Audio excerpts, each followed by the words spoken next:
बिस्मिल्लाहिर्रहमानिर्रहीम। अस्सलाम वालेकुम स्टूडेंट्स।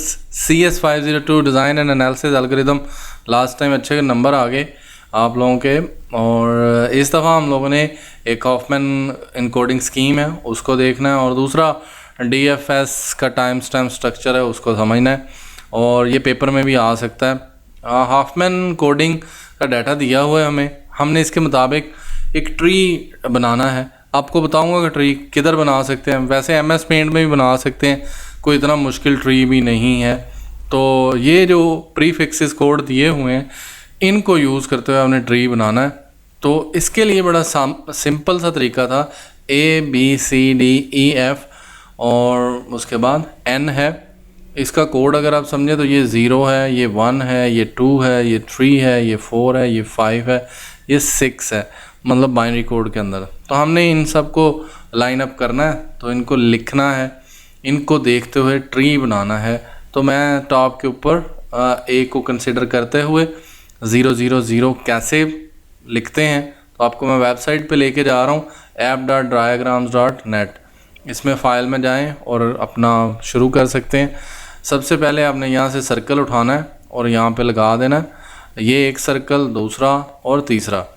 तो ये जो इसका लेफ़्ट साइड होती है ट्री की वो 0 होती है, यानी इस नोड का लेफ़्ट, और इसका जो इस साइड पे है वो राइट जो होता है वो 1 1 होता है। आप मेरी 301 की देख सकते हैं, उसमें मैंने पूरा ट्री बना के दिखाया, समझाया, और उसके थ्रू क्या क्या किया जा सकता है। तो ये 0 0 0 और यहाँ पे मैंने आके लिखा A, क्योंकि उन्होंने जो 0 प्रीफिक्सेस दिए होते हैं तो ये इस तरह बनता है 0 0 0, तो ये A बनेगा। B के लिए उन्होंने इनकोडिंग स्कीम जो दी हुई है वो 0, उसके बाद 0 और 1, तो इसलिए ये इसका नोड बन जाएगा 1। तो ये 0 0 1 B के लिए। इसी तरह अब उन्होंने C दिया है, तो C का कोड था 0 1 और 0। C का कोड क्या है 0 1 0, तो ये उसका कोड था, तो आप समझ सकते हैं। अब D का कोड अगर हम देखें तो वो है 0 1 1 0, और फिर मैं लेफ़्ट पे राइट पे गया 1 और फिर 1, तो जो राइट साइड है वो 1 के लिए यूज़ की जाती है, ये रूल है। तो यहाँ पे हमारे एक साइड कंप्लीट हो गई, तो अब हमने 1 वाली साइड पे जाना है। तो ये 1 और 1 और 0 है, ये N का है। इसी तरह 1 0 और 0 ये है E का कोड। इसी तरह ही 1 0 1 ये F का कोड है। ये 5 नंबर का सवाल है, आपने इसकी तस्वीर को यहाँ से उठाना है, फाइल और सेव एज़ कर लेंगे, और वहाँ से इसे एडिटेबल बिट मैप बना लेंगे और फिर इसको लगा सकते हैं। इसका कलर चेंज किया जा सकता है, ये देखें मैंने यहाँ पे इस तरह फिल किया। आप इसको ग्रेडियंट भी कर सकते हैं, तो whatever you want to. तो मैं इसको ग्रेडियंट करके किसी और की असाइनमेंट पेड बनाऊँगा, तो जिन लोगों ने मुझसे बनवानी हो फिर वो मुझे बता दें, तो चेंज करके दूँगा। तो मैं सबकी बना के देता हूँ जो मेरे साथ कनेक्टेड है आउटसाइड कंट्री के, जो पैसे देने पे मौत नहीं नज़र आती जिन्हें। तो नेक्स्ट क्वेश्चन नंबर 2 पे चलते हैं, वो आपको समझा दें।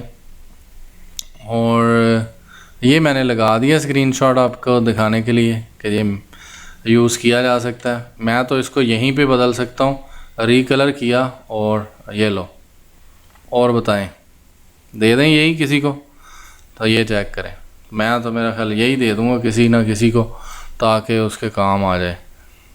तो नेक्स्ट वन ये DFS टाइम स्टैम्प्ड ग्राफ है, और इसमें आपने एक नीचे टेबल को फिल करना है, लेकिन वो फिल सिर्फ इसी सूरत में किया जा सकता है जब आपको इसका पता हो कि ये 1/10 क्या है, 29 क्या है।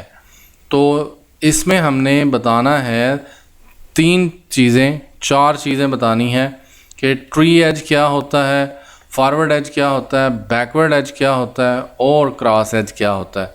ये वही बंदा बता सकता है जो इस ट्री को सही तरह समझ सके। तो अब हम इसको समझ सकते हैं। ये तस्वीर अब आ चुकी है, तो इसमें ये जो नोड इनिशिएट हो रहा है जो 1 वाला है, ये ट्री का जो है वो एज है, ट्री एज जो अपना टाइम, ये इसका स्टार्टिंग टाइम होता है, ये इसका एंडिंग टाइम है। इसका मतलब ये स्टार्ट हो गया, ये चलना स्टार्ट हो गया, ये ट्रैवर्स करना स्टार्ट हो गया, ये अभी तक वापस नहीं आया। जब ये कंप्लीट हो जाता है तो ये इसका 10 टाइम कंप्लीट हो गया, 10 सेकंड है या 10 टाइम है या जो भी है। ये 1 से स्टार्ट हुआ तो ये ए और बी जो है उसने बताया कि ये ट्री एज है। अब 2 से 3 पे जाना है तो इसका मतलब बी और सी भी जो है वो ट्री एज हैं।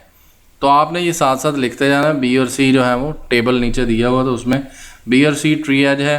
इसी तरह सी से ई पे जाना है तो ये जो 3 और 4 इसका स्टार्टिंग टाइम 3 से आगे 4 है तो ये भी ट्री एज ही होगा। जब हम ट्रैवर्स करते हैं तो ये ट्री एज कहलाता है।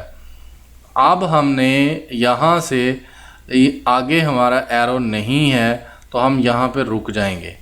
अब हमने यहाँ से या तो वापस जाना है ताकि हम समझ सकें, ई से हम वापस जा सकते हैं। तो ये हमारा जो है, ये जो वापसी हमें लेके जा रहा है तो ये हिसाब हमारा है बैकवर्ड एज।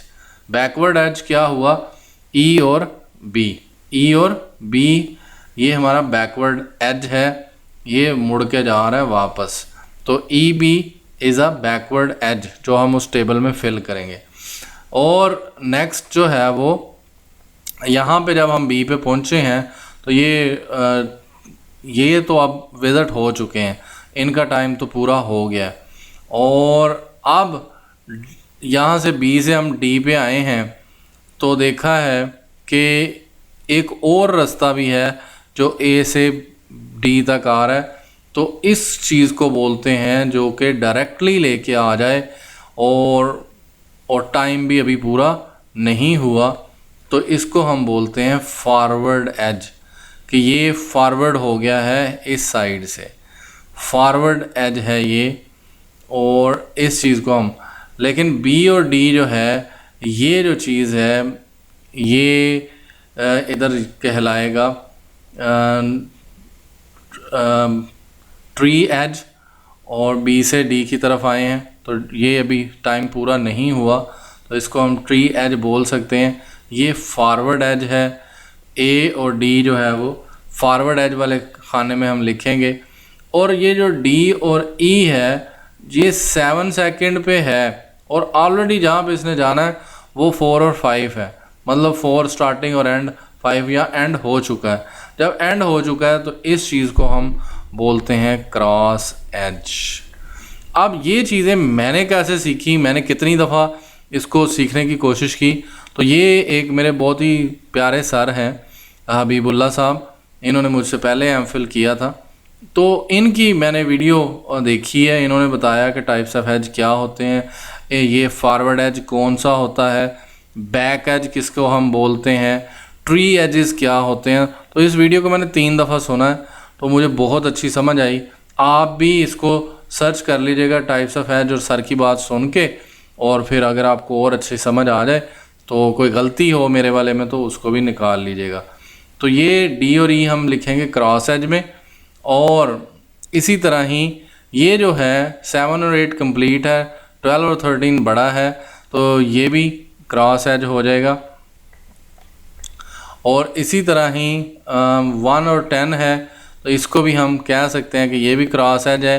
क्यों? क्योंकि 1 और 10 छोटा है, इधर 12 और 13 है तो ये वापस जा रहा है तो ये भी क्रॉस एज हो जाएगा।